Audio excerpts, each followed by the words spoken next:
seja. Boa noite, irmãos. Que a graça e a paz do Senhor Jesus seja sobre a vida de cada um de vocês. Hoje é quarta-feira, é mais um dia que nós estamos aqui reunidos como corpo, como igreja, como família.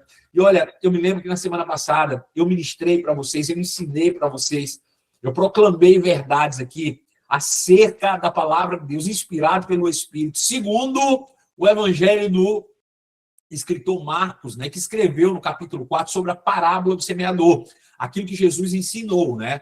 E na parábola do semeador nós vimos que a palavra de Deus é uma semente, né, que encontra espaço em nosso coração e que, se nosso coração for uma boa terra, essa semente que é depositada dentro de nós vai dar frutos, vai frutificar, e esses frutos podem gerar 30, 60 e até 100 por um. Toda semente ela tem um potencial de 100%, todos nós sabemos disso.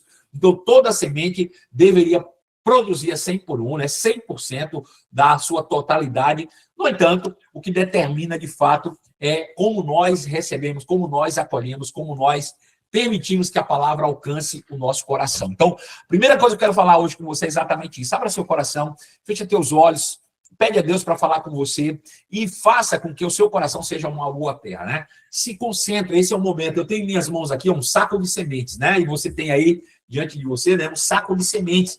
E se você tem necessidades, e certamente tem, porque todos nós temos, e se você tem desejo de crescer, de avançar, de se desenvolver em todas as áreas da sua vida, como filho de Deus, como filho, como esposo, como marido, como funcionário, como patrão, como um profissional liberal, não importa qual área da sua vida você deseja se desenvolver, crescer, saiba que a palavra de Deus tem resposta para tudo, mas você precisa receber essa palavra com muita mansidão no seu coração. Coloca de lado tudo aquilo que você sabe e receba como se você estivesse recebendo pela primeira vez, porque essa palavra ela é poderosa, irmãos, ela é poderosa. Ela sai daqui com todo o poder para transformar a sua vida para sempre e trazer para você resultados que você nem sequer imagina. Porque Deus, ele é poderoso para fazer infinitamente mais, além do que tudo que pedimos ou pensamos, segundo o seu poder que opera em nós. Então, sejam muito bem-vindos. Para mim é uma alegria imensa poder receber todos vocês aqui. Ainda dá tempo de você compartilhar com as pessoas que você gosta. Se você está vindo pela primeira vez, seja muito bem-vindo. Todas as quartas-feiras, a partir das 21 horas aí no Brasil, 7 horas da noite aqui nos Estados Unidos, nós estamos reunidos, é o nosso culto de família, é a nossa reunião familiar, onde os irmãos se reúnem para receber uma palavra inspirada pelo nosso Pai, que deseja, irmãos, o nosso crescimento. Deus deseja que todo homem seja salvo, mas Deus deseja que todos nós cresçamos e cheguemos ao pleno conhecimento da verdade. Então, esse é mais um canal que Deus tem aberto para que você possa chegar ao pleno conhecimento da verdade. Tá bom?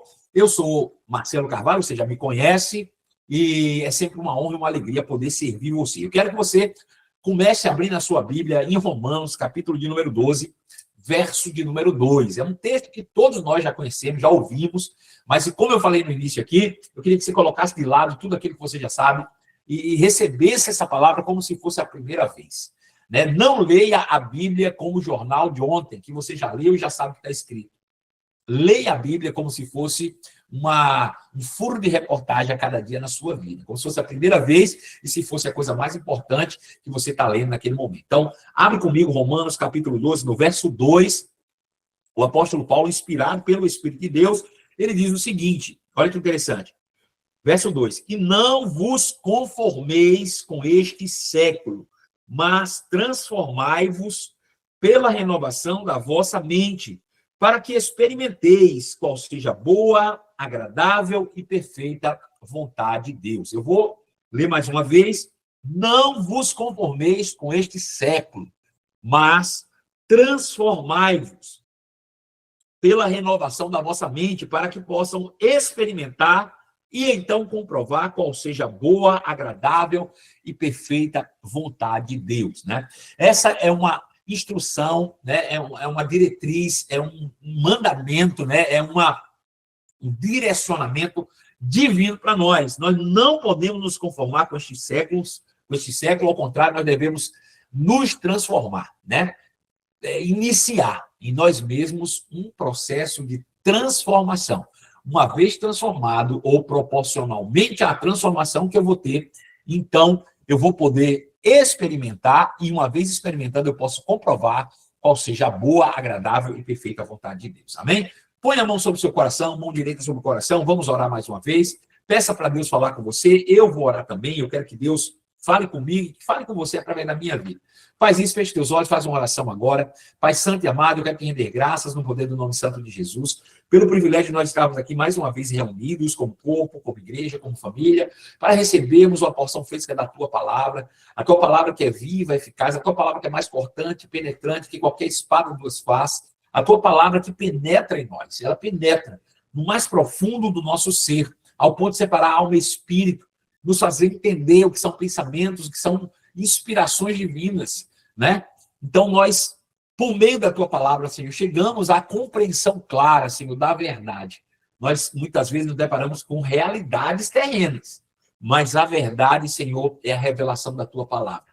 Sobre todos os assuntos, Pai, a tua palavra, ela é a autoridade máxima. Sobre todas as perspectivas, sobre como eu vejo o Senhor, meu Pai, a tua palavra é a autoridade máxima. Sobre como eu me vejo, a tua palavra é a autoridade máxima. Sobre como eu vejo as questões do mundo, a tua palavra é a autoridade máxima. Se a tua palavra diz, Pai, eu acredito.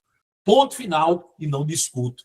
Por isso, Pai, eu me submeto completamente à unção do teu Espírito, ao Espírito de conselho, ao Espírito da profecia, para receber, Pai, as inspirações divinas e alcançar e responder cada oração feita com fé nessa noite. Para alcançar cada alma sedenta, cada homem, cada mulher que entrou aqui nessa noite, desejoso de receber algo da parte do Senhor. Eu sei que o Senhor é capaz, Senhor, de fazer milagres nessa noite. Eu sei que o Senhor é capaz de restaurar vidas. Eu sei que o Senhor é capaz de fazer coisas que a gente nem sequer imagina, por meio, Senhor, da tua palavra, por meio da tua unção. Então, Pai, nós nos colocamos nessa condição. Nós nos colocamos nesse lugar de receber, Pai. Eu quero receber, Senhor, manifestações plenas da tua palavra, da tua vontade, no poder do nome santo de Jesus. E só os que creem hoje diz amém. Escreve aí amém, que é para ficar firmado na terra e no céu. Amém, irmãos? Queridos, na semana passada, né, eu falei aqui, nós pregamos no início da pregação, eu falei um pouco sobre metanoia, né? Sobre metamorfose, falando como arrependimento, que é a palavra que foi traduzida para o português, né, dessa palavra grega chamada metanoia, a palavra arrependimento, ela é a base da mensagem de Jesus, ela é a base da doutrina neotestamentária, ela é a base da doutrina de Cristo. Arrependimento, né? Arrependimento de quê? Das obras mortas. Arrependimento de uma vida que não agrada a Deus. E arrepender, nós aprendemos aqui na semana passada, não é apenas, ou não é, de fato, um sentimento emocionado, né? Como é que eu vou dizer, um remorso, ou culpa, ou coisa do tipo. Não, não, não.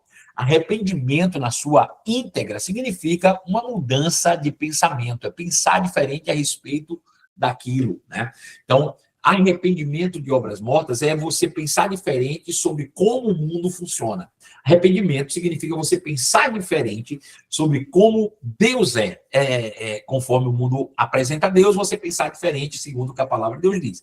É você pensar diferente sobre como você se vê. O mundo fala que você é algo, mas Deus fala que você é, de fato, algo bem diferente. Então, eu agarro as verdades ditas por Deus, expressadas pela sua palavra, né? E com isso eu vou transformando a minha mente, mudando a minha forma de pensar. E a gente viu que Jesus falou isso e pregou e ensinou com o desejo de fazer com que as pessoas acordassem, né? Que as pessoas abrissem mão de algumas verdades que foram vividas durante a vida terrena e abraçasse de algumas realidades, né, vividas na vida terrena e abraçasse a verdade da palavra, verdade espiritual. Quando a Bíblia fala de verdade, a palavra de Deus é a verdade, queridos. A palavra verdade ali é aletheia, né? Que eu posso dizer que é a verdade verdadeira, né? Se existe uma verdade verdadeira, eu estou aqui supondo que existe uma verdade falsa. Eu acho melhor dizer que existe uma realidade. Eu não tenho como negar. Por exemplo, se eu vejo um crente que está sofrendo uma enfermidade, né, uma dor, ou uma enfermidade, ou seja ela qual for, né, eu não posso negar aquela realidade. Eu estou vendo, ele está ali, ele está sofrendo, eu estou vendo aquilo é uma realidade, eu estou vendo. Mas aquilo é a verdade? Não. A verdade, a aletheia sobre aquele fato é que Cristo já tomou sobre si as nossas dores e enfermidades, que o castigo que nos trouxe paz estava sobre ele, e sobre suas pisaduras nós somos sarados. Eu sou sarado e essa é a verdade, essa é a aletheia dos fatos. Eu sou sarado. Agora, pode haver uma realidade diferente. Agora, nós precisamos, irmãos, mudar nossa mente e crer de tal maneira que a verdade sempre sobrepõe às realidades mundanas, né? Agora, veja, porque é possível eu viver uma maneira que as realidades do mundo sobrepõem as verdades de Deus sobre a minha vida.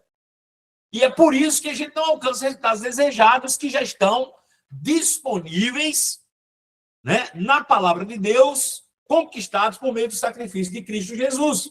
Então, eu não posso permitir que as realidades do mundo, as realidades terrenas, as realidades naturais sobreponham na minha vida as verdades da palavra de Deus. Então, é verdade na palavra de Deus que eu sou sarado. Então, eu vou trabalhar, eu vou me fortalecer diariamente, ficar firmado sobre essa verdade para que uma realidade diferente a essa não se sobreponha sobre a minha vida, né? Faltando recursos ou coisas do tipo. Enfim, deu para você entender. Então, nós precisamos entender isso. E quando eu falo sobre essa transformação, como nós lemos aqui em Romanos capítulo 12, a gente vai entender que essa transformação só vem por meio de um conhecimento novo, né? Eu preciso sobrepor um conhecimento novo sobre o velho conhecimento que me dava condições adversas. Então, quando eu trago um conhecimento novo, ele vai me dar agora uma condição diferente.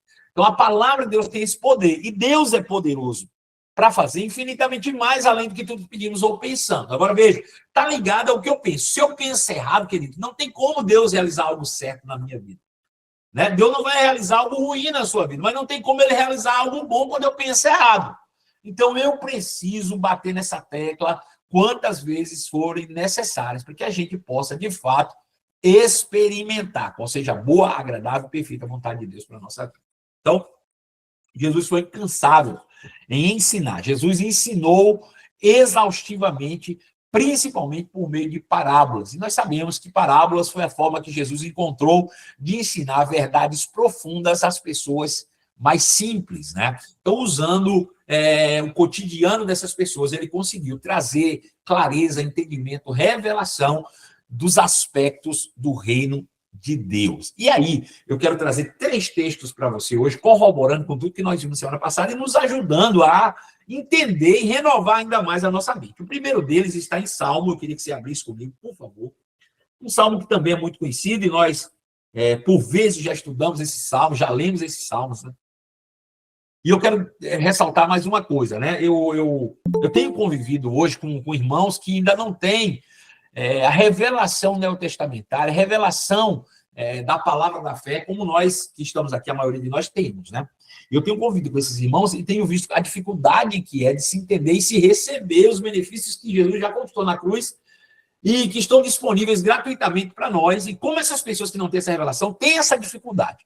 Por quê? A primeira coisa que as pessoas pensam que a bênção de Deus está atrelada a um sacrifício pessoal em um hábito de leitura. Eu não entendi, eu vou explicar. As pessoas acreditam que, para que você receba uma bênção de Deus, eu preciso ler a Bíblia. Só que eles acreditam que é o hábito de leitura bíblica que faz com que Deus seja convencido de liberar suas bênçãos sobre nós. E não tem nada a ver com isso. De fato, nós precisamos ler a Bíblia, e quanto mais nós lemos, mais chance temos de experimentar a totalidade daquilo que Deus já conquistou, ou que Jesus já conquistou para nós através da sua obra redentiva. Porém, não é o hábito de leitura que me faz prosperar, não é o hábito de leitura que me abençoa. Não é o fato de eu dizer, eu tenho que ler a Bíblia, todo dia eu vou ler um capítulo. Não, não, não. Você pode ler apenas um versículo diariamente, não importa, ou 10, ou 100, ou 1000. Desde que o que você leia faça sentido na sua mente, caia como revelação no seu coração, saia da sua boca com poder e se transforme em uma ação, em um comportamento diário. Então, a leitura bíblica deve mudar a minha forma de pensar, e uma vez mudando a minha forma de pensar, deve mudar a minha forma de agir. Uma vez que as minhas ações são mudadas, eu estou passando por uma transformação, então essa transformação é que me proporciona desfrutar da boa, agradável e perfeita vontade de Deus. Então, não é o quanto você lê a Bíblia, é o quanto você compreende do que lê e pratica daquilo que compreende. Então, essa é a tônica. Eu vou repetir porque isso é importante. Se você tem algo na sua vida que você deseja mudar, que você deseja transformar, que você sabe que não está segundo a vontade de Deus, olha, determinada área da minha vida não está segundo a vontade de Deus, eu gostaria que tivesse. Seja a minha área financeira, seja a minha saúde, seja casamento, seja a família, seja o que for. Não está da forma como você sabe que deveria estar, que Deus gostaria que estivesse, e você quer mudar isso. O que eu preciso fazer? Você precisa ouvir a palavra de Deus, tem que permitir que essa palavra caia no seu coração, você crê nessa palavra, você fala essa palavra, você age agora segundo essa palavra entrou em seu coração. Então, se a palavra diz que, é só um exemplo, tá bom, gente? É esdrúxulo, mas é um exemplo. Se a palavra disser que para você ganhar dinheiro, você tem que plantar bananeira, queridos, não é o quanto você lê isso que vai te tornar rico, é plantando bananeira que vai fazer com que a riqueza chegue na sua vida. Porque eu li, eu compreendi, eu pratiquei aquilo, e aquilo me gerou uma transformação e vai trazer os resultados que eu preciso. Então, não se esquece disso. Você precisa compreender e praticar para que as coisas comecem a mudar. E lembre-se de outra coisa. Muitas vezes nós passamos muito tempo fazendo tudo errado, bagunçando aquilo que muitas vezes até já estava perfeito. E aí, quando a gente cai em si, que a coisa está bagunçada, a gente vai para Deus e quer que Deus arrume tudo da noite para o dia. Deixa eu te dizer uma coisa. Deus pode potencializar você para resolver o problema, mas muito mais rápido do que o tempo que você levou para bagunçar. Agora, não é uma refeição feita no micro-ondas. Leva tempo. Por quê? Porque Deus não pode? Não, porque você não se transforma da noite para o dia. Sabe, queridos? Eu gostaria que você ouvisse verdades aqui, por exemplo, em que a Bíblia diz que Cristo já tomou sobre si as suas dores e enfermidades, que o castigo que nos trouxe paz estava sobre ele, e pelas suas pisaduras você fosse sarado, e que no momento que eu falasse isso caísse dentro de você como uma bomba de tal maneira que você não aceitasse mais nada de forma nenhuma, dissesse, que isso, não existe, que agora eu já sei que eu sou curado. Eu gostaria que fosse assim, mas talvez você precise ouvir 10, 15, 20, 50, 100, 1000 vezes essa verdade, até que isso faça, de fato, sentido e parte da sua vida. Então, leva tempo. O tempo para a manifestação das bênçãos de Deus na sua vida são proporcionais ao tempo que você vai levar para ser transformado. No dia que você chegar lá na frente e olhar para trás e dizer, hoje eu não sou mais aquele que estava lá no dia daquele culto em que o pastor Marcelo pregou. Então, saiba que as bênçãos de Deus estão em plena manifestações na sua vida. Deu para entender isso? Então, não se esqueça, abre comigo Salmo, capítulo de número 1, verso de número 1. Diz assim, Salmos, capítulo 1, verso de número 1, diz assim a palavra do Senhor. Bem-aventurado o homem que não anda no conselho dos ímpios, não se detém no caminho dos pecadores e não se assenta na roda dos escarnecedores. Antes, o seu prazer está na lei do Senhor, e na sua lei ele medita de dia e de noite.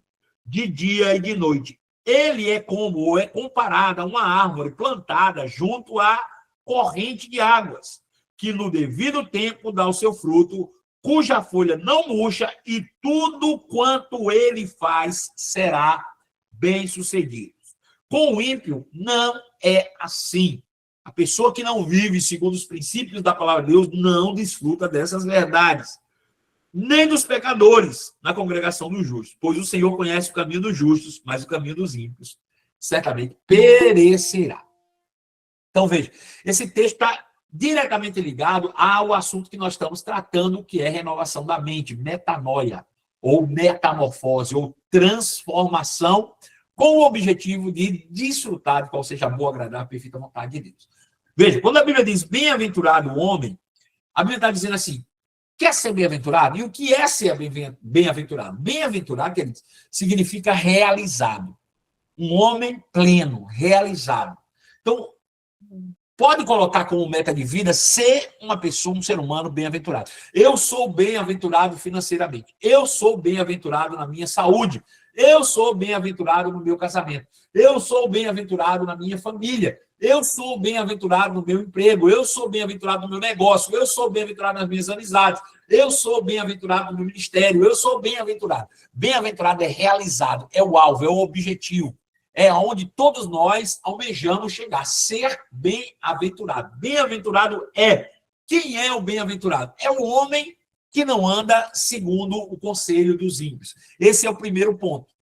O bem-aventurado é aquele que não anda segundo o conselho dos ímpios. Agora veja, quando a Bíblia diz que bem-aventurado é o homem que não anda segundo o conselho dos ímpios, ainda que na primeira vista, o que vem na nossa mente é que bem-aventurado é o homem que não ouve conselho dado por um ímpio. Isso também, obviamente, não vai trazer bem-aventurança, mas não é sobre isso que a Bíblia está tratando aqui. Dentro do contexto, a gente vai ver que não é isso que o salmista está falando.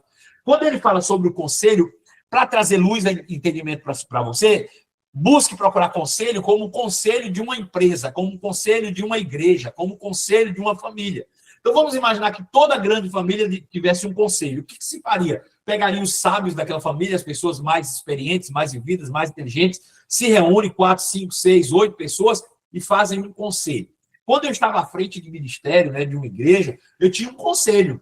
E esse conselho me ajudava a tomar decisões. Esse conselho me ajudava a tomar medidas. Esse conselho me ajudava com conselhos, Então, conselho é uma reunião de notáveis. Reunião de notáveis. Só que aqui ele está dizendo que bem-aventurado é o homem que não anda segundo a reunião de notáveis dos ímpios. O que significa? Significa que, quando nós olhamos para o sistema do mundo, para a forma como o mundo funciona, a gente vai entender que o mundo funciona como ele funciona porque alguém estabeleceu alguns princípios para o mundo. Alguém precisou trazer alguns princípios. Alguém foi criando princípios, E essas pessoas que criaram os princípios, os sistemas, as formas como o mundo funciona, os princípios elementares do mundo perdido, são pessoas que não têm Deus, que não conhecem a Deus, que não têm aliança, eles são ímpios. Então, os ímpios, o mundo lá fora, não vive sem princípios. Eles têm princípios, só que os princípios do mundo são contrários aos princípios do céu, ou aos princípios de Deus. Então, a Bíblia diz que feliz é o homem que não anda segundo o conselho dos ímpios, esses princípios que foram criados por uma reunião de notáveis lá no mundo que não conhecem a Deus. Porque se você é crente, se você hoje faz parte de um outro reino, o reino de Deus, não faz sentido você viver de acordo com os princípios criados por notáveis que não têm Deus, que não conhecem Deus. Então, o conselho dos ímpios é o sistema do mundo. É a forma como o mundo funciona, é a forma como o ímpio vê o mundo. Então, por exemplo, no mundo é assim, se alguém te machuca, você tende a machucar. Por que é assim? Porque alguém nos ensinou assim. É olho por olho, dente por dente. Então, quem não anda segundo esses princípios, a Bíblia diz que é bem-aventurado. Agora, esse é o primeiro ponto. Bem-aventurado é o homem que não anda segundo os princípios elementares deste mundo. E é interessante, se você quiser se aprofundar ainda mais, e pedir auxílio ao Espírito Santo para trazer entendimento para você, depois você pode ler Colossenses capítulo 2, verso 20, que o apóstolo Paulo, ele nos chama a atenção da seguinte forma, ele diz, vamos abrir lá, por favor, Colossenses, eu não ia abrir não, mas vamos abrir que vai ser melhor. Colossenses,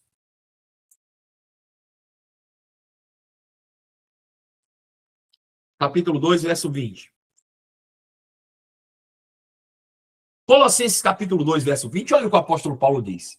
Se morrestes com Cristo para os rudimentos ou os princípios elementares do mundo, porque como se vivesseis no mundo, vocês se sujeitam a esses princípios que são estabelecidos sob ordenanças, que dizem, não manuseie isso, não prove aquilo, não toque naquilo outro, porque segundo os preceitos e doutrina dos homens e do mundo, essas coisas, elas são de uso único e se destroem. Tais coisas, com efeito, têm aparência de sabedoria, como um culto de si mesmo e uma falsa humildade, e de rigor ascético, todavia não tem valor algum contra os impulsos das vontades da carne. Então, se você já morreu para os princípios elementares desse mundo, por que eu vou me submeter aos princípios desse mundo? E pode parecer que não, mas a gente acaba se permitindo se submeter em algumas coisas. Eu estava pregando outro dia, numa igreja, aqui nos Estados Unidos, e eu pregava e dizia o seguinte: irmãos, existem princípios do reino, existem princípios do mundo. Então, quando eu olho, por exemplo, para Eclesiastes capítulo 11, o sábio, o eclesiasta, o pregador, ele disse o seguinte: lança teu pão sobre as águas. Reparte o que tu tem com 7 e talvez com 8, porque tu não sabe o mal que sobrevirá sobre a terra. Olha que interessante isso. Eclesiastes 11:1 diz: lança teu pão sobre as águas. Lança teu pão sobre as águas. Reparte o que tu tem com 7 e até com 8, porque você não sabe que mal sobrevirá sobre a terra. Que mal sobrevirá sobre a terra. Interessante isso. Veja. Começando de trás para frente. A gente não sabe o que pode acontecer de ruim amanhã, tanto na nossa vida como no mundo. E a Bíblia diz: como você não sabe o que pode acontecer amanhã, e se há rumores de que algo ruim possa acontecer, seja na tua vida, seja no mundo, o que você tem que fazer? Ele disse: lança teu pão sobre as águas. É bem interessante pensar que a Bíblia diz que Deus dá semente ao que semeia e pão ao que come. Deus dá semente ao que semeia e pão ao que come. O que ele quer dizer com isso? O apóstolo Paulo, em 2 Coríntios. Quando Deus nos dá recursos, parte desses recursos nós devemos semear e parte desse recurso nós temos para a nossa própria subsistência. Então, de tudo que eu recebo nas mãos, parte disso eu devo semear, parte disso eu posso reter para a minha subsistência. Inclusive, o sábio também diz isso lá em Provérbios 18. Ele diz: há quem dê generosamente e lhe é acrescentado mais e mais. Quem retém mais do que lhe é devido, lhe será por pura perda. Está falando a mesma coisa. Deus dá pão ao que come, semente ao que semeia. Então, o que é para semear, eu vou fazer, eu não posso reter. O que é pão, eu posso reter para meu alimento. Agora, ele diz que quando há rumores de crises, quando há uma perspectiva de um futuro negativo, seja na minha vida pessoal, seja no mundo, a Bíblia diz que até o meu pão, ao invés de comer, eu deveria lançar sobre as águas. Pegar o que eu tenho e repartir com 7, talvez com 8, porque eu não sei que mal pode sobreviver sobre a terra. O que significa? Isso significa que, imagina que eu tenha, sei lá, $10.000. Está na minha mão aqui, $10.000. E aí eu sei que lá na frente vai ter um problema. E eu pego esses $10.000 e digo: bom, eu posso reter esses $10.000 porque eu não sei o que vai, eu estou vendo que vai acontecer algo lá na frente. Só que o dinheiro que eu tenho talvez não vai resolver o meu problema. Então eu pego esse dinheiro e compartilho. Vou ofertar em você. E compartilhei por 10 pessoas diferentes. E aí daqui a um pouco o problema acontece. Quando o problema acontece, agora eu tenho 10 pessoas que ali estão comigo e que um dia receberam da minha mão semente, que podem também semear na minha vida. Esse também é um princípio. Agora, veja, quando nós estamos no mundo, o princípio do mundo diz o quê? Que quando eu ouço rumores de crise, eu devo juntar, eu não devo dar. Olha, vai ter um problema. Nós passamos nesse final de semana aqui, por exemplo, uma tempestade de neve. E a recomendação da tempestade de neve, qual que é? Junta tudo dentro de casa, compra água, compra comida, faz reserva, faz tudo. Agora, veja, isso é um princípio do mundo. O princípio de Cristo é: lança teu pão sobre as águas. E eu estava pregando sobre isso, ensinando que se a gente quiser realmente, no momento de crise, ser suprido, a gente não pode, no momento onde os rumores estão sendo levantados, reter. Eu tenho que compartilhar. E alguém estava na plateia e ouviu outra pessoa dizendo assim: após eu faço é juntar, porque eu tenho que pagar meu aluguel, ninguém vai pagar meu aluguel. Enfim, veja como é difícil para as pessoas, às vezes, compreender isso, irmãos, e viver segundo os princípios do reino de Deus, né? Não viver segundo o conselho dos ímpios. Veja, o conselho dos ímpios, nesse caso, tem rumor de crise? Retenha. E eu vou dizer, muitos de nós fazemos isso. Talvez a gente olha para, por exemplo, a gente recebeu um dinheiro hoje, e aí olha para o nosso trabalho e não vê perspectiva de pagar o que eu preciso pagar no mês que vem. E aí a gente pensa, bom, eu tenho dinheiro hoje, mas no mês que vem eu não vou ter o suficiente. Então eu vou reter aqui, não vou distribuir, não vou ser dizimista, não vou ser ofertante, não vou ser generoso. E aí eu começo a andar segundo o conselho dos ímpios e não desfruto das bênçãos de Deus. Então, bem-aventurado é aquele que não anda segundo o conselho dos ímpios, ou seja, os princípios do mundo são deixados de lado por aquele que é bem-aventurado. Outra coisa, ele diz que não se detém no caminho dos pecadores. Queridos, veja, nós que fomos lavados e remidos pelo sangue de Jesus, somos justos diante de Deus. O pecado já não tem mais domínio sobre nós. Nós não estamos mais dominados pelo pecado. Você entende? Nós não estamos mais sujeitos ao pecado. Sujeito, irmão, é quando você não tem nenhuma condição de não pecar. Agora, nós estamos suscetíveis ao pecado, porque ainda estamos no mundo e temos uma carne que cobiça fazer o que não é correto. Então, veja, nós não estamos sujeitos ao pecado, mas estamos suscetíveis a pecar. Então, se eu estou suscetível a pecar, pode acontecer de uma hora ou outra você cometer um erro. Agora, veja, o pecado na vida do crente não é mais um acidente. Ele faz por escolha. Por escolha. Agora, se você, porventura, escolheu pecar em algum momento, se arrependa, mude de direção, seja rápido.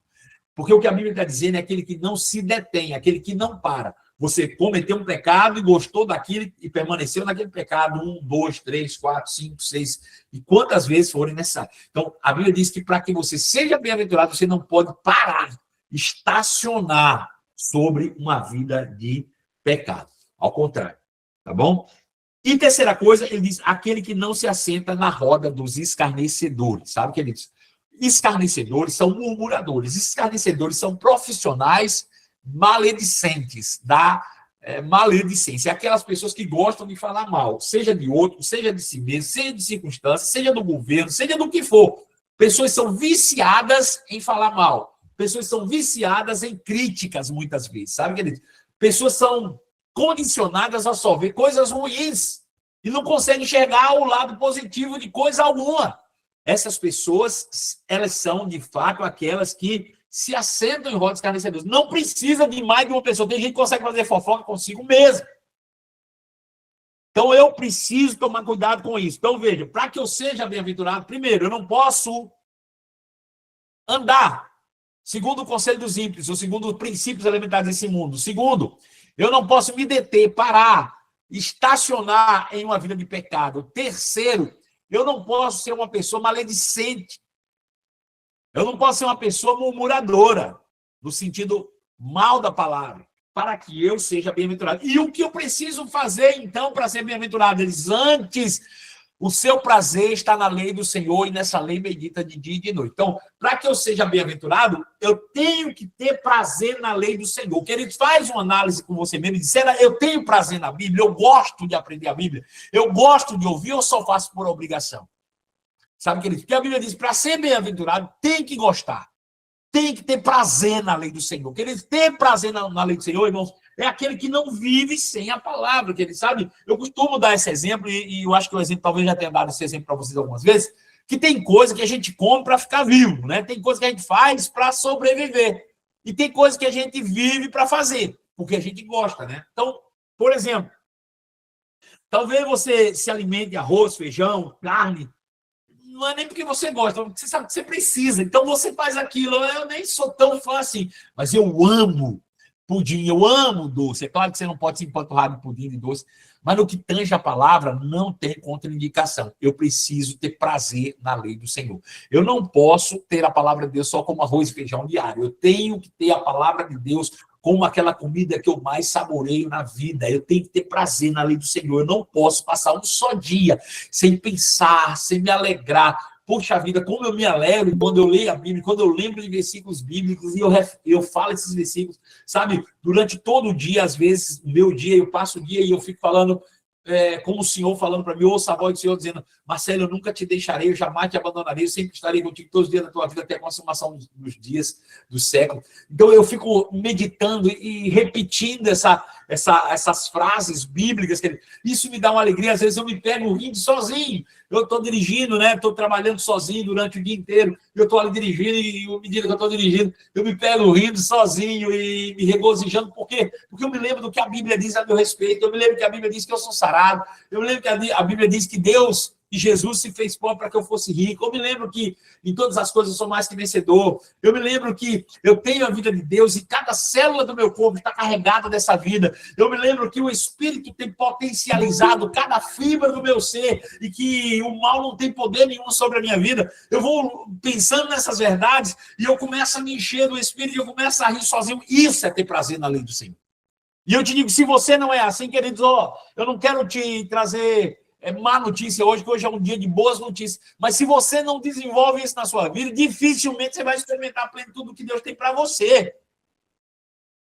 Porque só é bem-aventurado, só é realizado, só é completo aquele que tem prazer na lei do Senhor. E quando você tem prazer na lei do Senhor e anda e vive essa verdade como uma verdade plena para a sua vida, você vai, de fato, viver sobre os princípios do reino de Deus e da palavra. E esses princípios vão garantir uma transformação e essa transformação vai garantir que você desfrute. E aí ele faz uma comparação interessante. Ele diz que essa pessoa ela é comparada a uma árvore plantada junto ao ribeiro das águas. Né? Eu já preguei sobre isso aqui, Ruth já pregou sobre isso aqui outro dia. E o que significa isso, gente? Quando uma árvore é plantada junto a um rio, na beira de um rio, na beira de um córrego, eu não sei se você já teve a oportunidade de ir em um rio que tenha grandes árvores. Eu me lembro quando eu era criança ainda, lá em minha terra linda, Jacobina, né? Eu me lembro que algumas vezes a gente tinha um vizinho lá que era como família nossa, né? Seu Mirinho e Dona Olívia. E eles plantavam tomate. E a forma de plantar tomate lá era mais na beira do rio. Por quê? Porque não tinha muita... como é que eu vou dizer? Tecnologia para irrigação. Era tudo feito muito improvisado. Então, eles usavam uma bombazinha no rio e essa bomba puxava água para molhar o tomate. Então, eu ia muito com eles para a beira do rio, né? Quando eles iam para a roça, ver a roça de tomate, eu estava sempre acompanhando com eles. E não apenas eles, meus pais também. Mas eles, eu me lembro bem, porque a região onde eles plantavam tomate tinha um rio que passava ali. E a gente tomava banho naquele rio. E tinha árvores grandes, grandes árvores ali na beira daqueles rios. E essas árvores que são plantadas na beira do rio, independente da estação do ano, independente do clima, ela não muda as suas características. Porque quando uma árvore está distante do rio, ela depende do clima, ela depende se tem chuva, se não tem chuva, se está sol demais, se não está sol demais, se está ventando, se não está ventando, se tem frio, se não tem frio. Mas quando a árvore é plantada junto aos ribeiros das águas, queridos, ela depende da água e não do clima. Ela depende da água e não das circunstâncias à sua volta. E o que quer dizer isso? Quer dizer que aquele que não anda segundo o conselho dos ímpios, não se detém no caminho dos pecadores, não se assenta na roda dos escarnecedores, antes o seu prazer está na lei do Senhor, essa lei medida de noite, ele é comparado a essa árvore plantada junto ao ribeiro das águas, que não depende das circunstâncias do mundo. Sabe que o mundo pode estar do jeito que for. Você plantado junto ao ribeiro das águas, ou seja, se você está segundo esses princípios que nós acabamos de ver, nada na sua vida vai ficar diferente. Ao contrário, você vai ter o tempo todo vigor, vai ter vida fluindo em você. Por quê? Porque o que você precisa não vem das circunstâncias à sua volta, vem das águas. E que águas são essas? A palavra de Deus. Quando eu tenho a palavra de Deus, eu tenho regozijo. Olha, esse final de semana, como eu falei aqui, nós passamos por uma tempestade de neve, né? E aí foi um alarme grande aqui, muito noticiário. As pessoas aqui dos Estados Unidos, eles são assim, quando acontece isso, eles vão para os supermercados, aí esgota água, esgota papel higiênico, esgota pilha, esgota tudo que diz respeito à urgência, esgota. Acaba tudo, fica uma loucura, você vai para o supermercado, não tem nada. E as igrejas, a maioria delas, não fez culto no domingo, que foi o dia da tempestade, fez o culto no sábado. Inclusive, no sábado, eu estive no culto e eu preguei, né, no culto de sábado à noite. E no culto de sábado à noite, eu terminei a mensagem dizendo o seguinte: irmãos, amanhã vai ter essa tempestade aí, né? Isso é uma realidade, não tem como a gente mudar, tá lá. Mas a verdade é que a gente não depende da tempestade. Então aproveita, já que amanhã não vai ter culto, já que amanhã ninguém sai de casa, já que amanhã ninguém trabalha, aproveita o dia com a sua família, sabe? Vai fazer um churrasco dentro de casa com a sua família, vai curtir teus filhos, vai assistir filme, não fica preocupado, não fica tenso, não fica ligado em rumores na televisão, na internet. Não. Desliga tudo isso e aproveita. E, queridos, foi exatamente o que nós fizemos. Nós passamos um dia em casa, eu fui para a cozinha, eu cozinhei, eu fiz carne para os meninos, fiz um bife, Os meninos ficaram comigo o dia inteiro, foi um dia maravilhoso. E quer saber? Não teve problema nenhum. A tempestade passou e nós vivemos tranquilamente desfrutando disso. Por quê? Porque nós somos como árvore plantada junto ao ribeiro das águas, que as nossas folhas não murcham, que a gente não teme má notícia, que a gente não teme rumores de crises. Por quê? Porque nós estamos fundamentados na palavra de Deus. E você pode também viver essa vida fundamentada na palavra de Deus, só depende de você, né? Eu quero te dar um conselho. Se você devia mapear, pega um papel e escreve as áreas da sua vida e enumera, coloca número de 1 a 10. Como você acha que está a sua vida financeira, de 1 a 10? Como você acha que está a sua vida conjugal, de 1 a 10? Como é que você acha que está a sua vida emocional, de 1 a 10? Como é que você acha que está a sua saúde, de 1 a 10? Como é que você acha que está o seu exercício físico, de 1 a 10? Como é que você acha que está... Coloca todas as áreas que você acredita na sua vida, um número de 1 a 10. E depois que você terminar de fazer isso, que você colocou, vai trabalhando em áreas por áreas. Qual é a área que você acha que é prioridade? Eu quero priorizar hoje a minha casa, a minha família, meu casamento. Então, beleza. Vai para a palavra, ou então vai para a internet com pessoas que têm mensagens da palavra da fé, que te ensinam princípios fundamentais da Bíblia sobre aquele determinado assunto. Ouve. E aí comece a praticar aquilo que você está ouvindo, até que haja uma transformação profunda na sua vida, para que você comece a desfrutar naquela área da plenitude. Quando aquela área estiver equilibrada, você diz, minha vida agora nessa área está 10. Então vai para outra área e vai trabalhando área por área, que eu tenho certeza que Deus vai manifestar o poder para que a sua vida seja bem-sucedida em todas as coisas. Você entendeu? Não é isso. Então, não se esqueça, bem-aventurado, realizado é tudo que nós desejamos.